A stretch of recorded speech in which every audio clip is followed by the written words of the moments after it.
Bismillahirrahmanirrahim. Assalamualaikum warahmatullahi wabarakatuh. Sebelumnya terima kasih atas kesempatan yang diberikan kepada kami.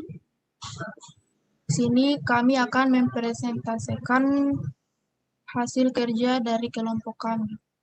Di sini kelompok kami terdiri atas saya sendiri, yaitu Setia Puspitasari, Franciscus Valentino, dan Yusrina Iza. Langsung saja untuk mempersingkat waktu, kami akan membacakan materi kami dengan judul Candi Brahu, Desa Bajijong, Kecamatan Trowulan, Mojokerto.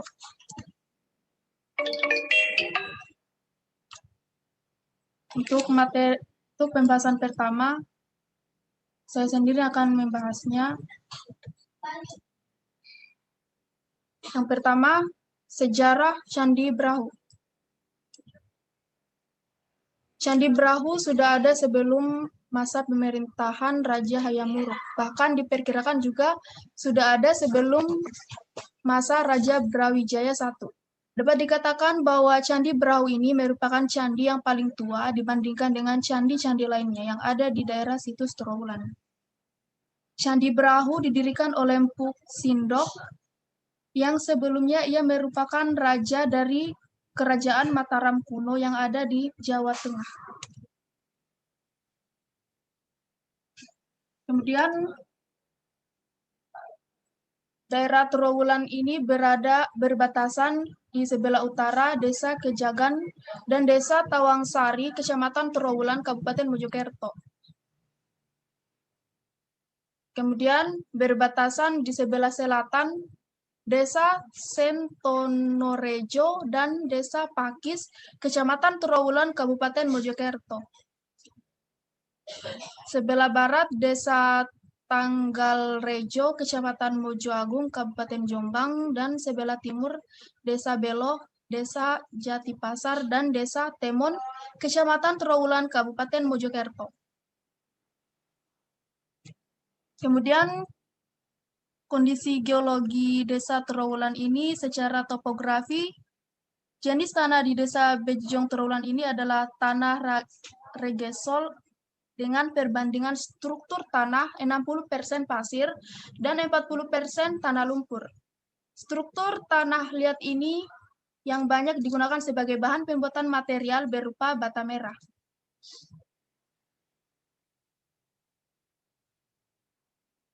Kemudian kondisi iklim, berdasarkan klasifikasi iklim menurut Köppen, daerah sekitar Trowulan ini beriklim hujan tropika atau tipe A. Syarat iklim tipe A adalah yang pertama, temperatur udara hutan terdingin lebih besar 180 derajat. Kemudian curah hujan rata-rata tahunan adalah yang pertama lebih besar 20 T apabila kebanyakan hujan jatuh pada musim dingin. Kemudian lebih besar 20 atau T+7 apabila hujan jatuh merata sepanjang tahun. Selanjutnya lebih besar 20 atau T+14 apabila hujan jatuh kebanyakan pada musim panas. Dalam hal ini T adalah temperatur rata-rata tahunan. Kemudian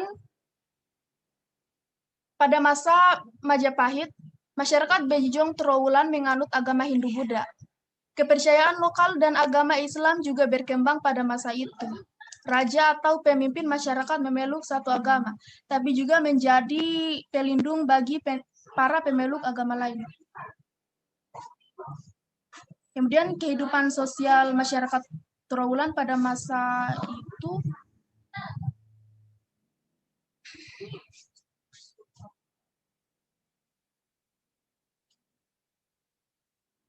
yaitu yang pertama kasta Brahmana, di mana kasta ini adalah kasta yang tertinggi di seluruh wilayah kerajaan Majapahit. Kemudian kasta Ksatria, di mana golongan Ksatria yang menjadi abdi negara. Mereka ini adalah orang-orang yang menjadi kekayaan pribadi. Mereka mengabdi pada negara dan hidup dari negara. atau dalam arti dibiayai kebutuhan sandang, pangan, dan papan. Kemudian ada kasta Waisya, di mana kasta ini merupakan kaum petani, seniman, tukang bangunan atau arsitek, dan nelayan. Di bawah golongan kasta Waisya ada kaum Sudra, yaitu para saudagar, rentenir, para tuan tanah, atau mereka yang memiliki kekayaan berlebihan. Kemudian setelah kasta Sudra, maka ada golongan Candala, yaitu mereka yang berprofesi sebagai jagal atau pembunuh. Dan termasuk di dalamnya adalah petugas negara yang tugasnya membunuh terpidana mati seperti Algojo. Kemudian ada kasta Mlecha, di mana golongan yang masuk dalam jenis ini adalah orang asing yang tinggal di Majapahit. Kemudian yang terakhir ada kasta Tucha, yaitu semua golongan di atas kaum Tucha ini, yaitu kalangan pecinta materi duniawi dan tidak mau memahami hak orang lain.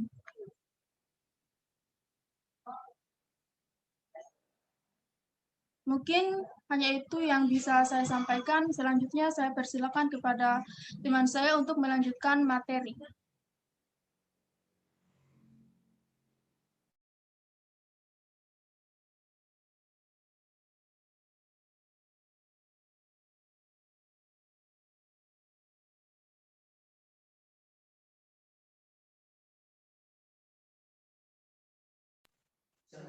Baik, saya akan membacakan poin selanjutnya, yaitu politik dan pemerintahan.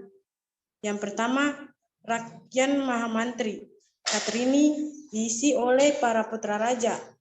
2. Rakyat Mantri Kiran para menteri yang diikut adil dalam membuat kebijakan pemerintahan. 3. Rahmat Yaksa para pejabat terkait hukum keagamaan. 4. Dharma Upapati pemangku keagamaan. 5. Bahtara Sabtaprabu Dewan Pertimbangan Kerajaan. Next.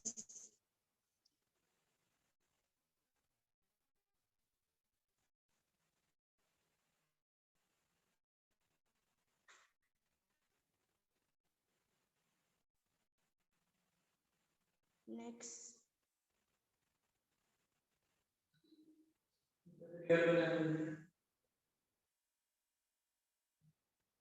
Next.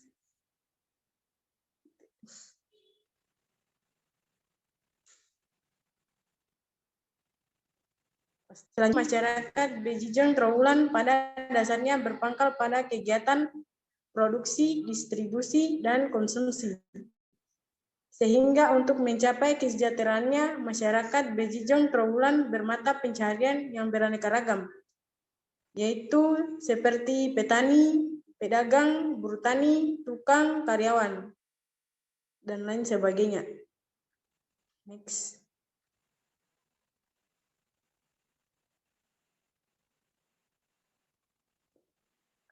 Faktor-faktor fisik. Pertama, lokasi dan tampak.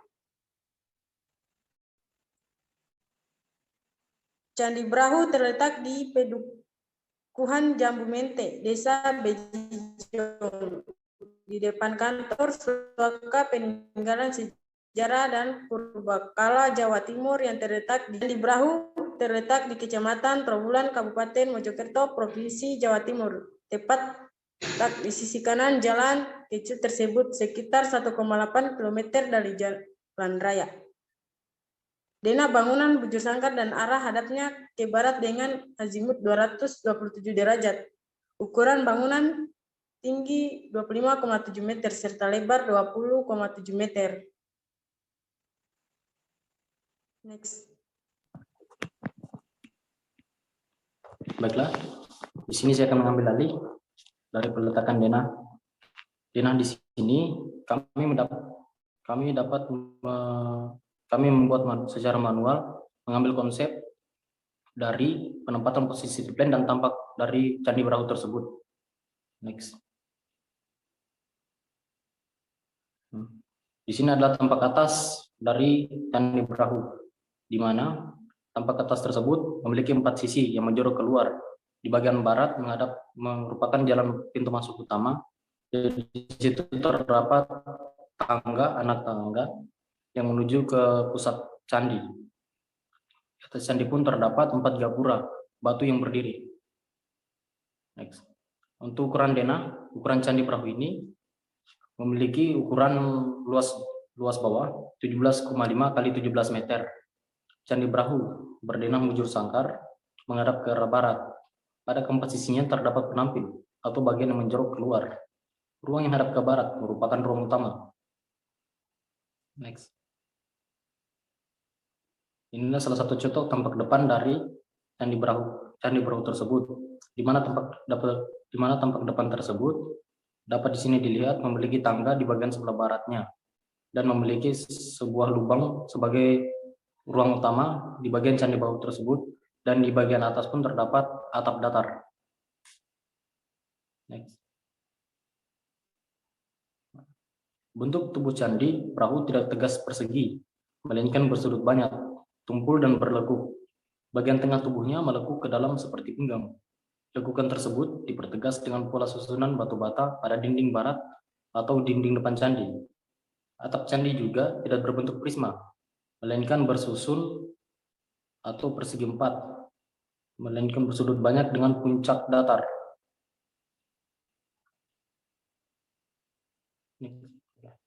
Di sini candi tersebut memiliki potongan yang dapat dibagi 3, di mana yang pertama di bagian atas terdapat atap candi yang bersifat datar, di bagian tengah badan candi, dan di bagian bawah kaki candi.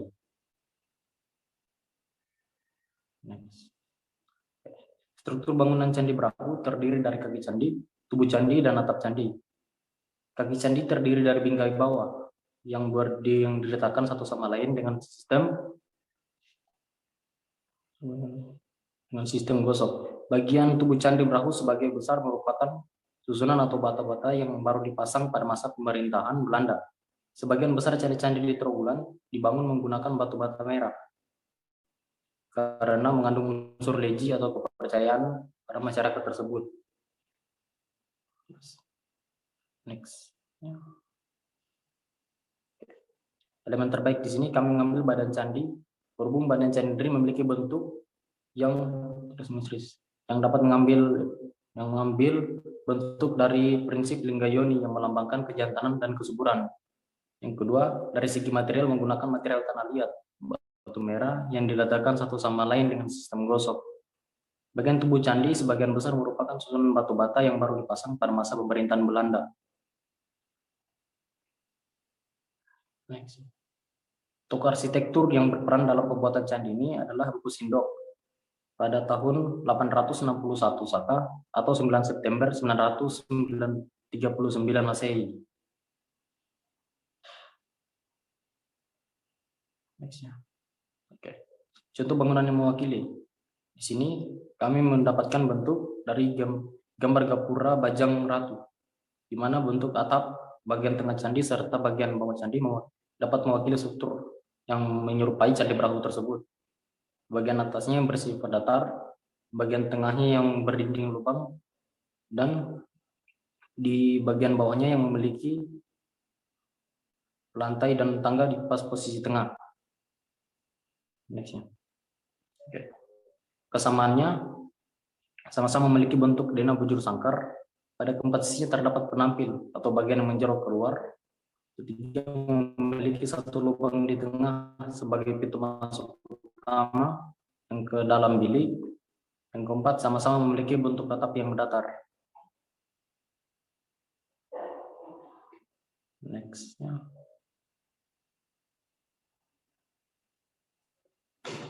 Oke, di sini kami pun mendapatkan aplikasi kekinian, yakni pada Masjid Menara Kudus. Di Masjid Menara Kudus ini terdapat pilar yang menyerupai candi perahu tersebut, di mana dari segi badan candi sangat menyerupai. Nextnya. Nah, persamaan dari candi tersebut sama-sama memiliki bentuk denah bujur sangkar. Pada keempat sisinya terdapat penampil atau bagian tengah yang menjorok keluar, dan di bagian tengah tubuhnya melekuk ke dalam seperti pinggang, dan lekukan tersebut dipertegas dengan pola susunan batu bata pada dinding barat atau dinding depan candi. Next. Di aplikasi kekinian pula kami mendapat bentuk dari rumah Umaboto, di mana dari persamaan tersebut dari segi material sama-sama menggunakan tanah liat atau bata merah sebagai bahan dasar dinding, namun berbeda cara pengaplikasiannya. Oke. Next. Mungkin itu saja yang dapat kami ucapkan dari kelompok 12. Saya kembalikan kepada moderator.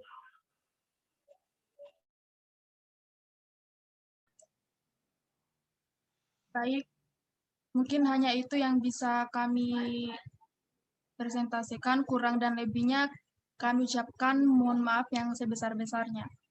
Kami tutup dengan ucapan wabillahi taufiq wal hidayah. Wassalamualaikum warahmatullahi wabarakatuh. Yang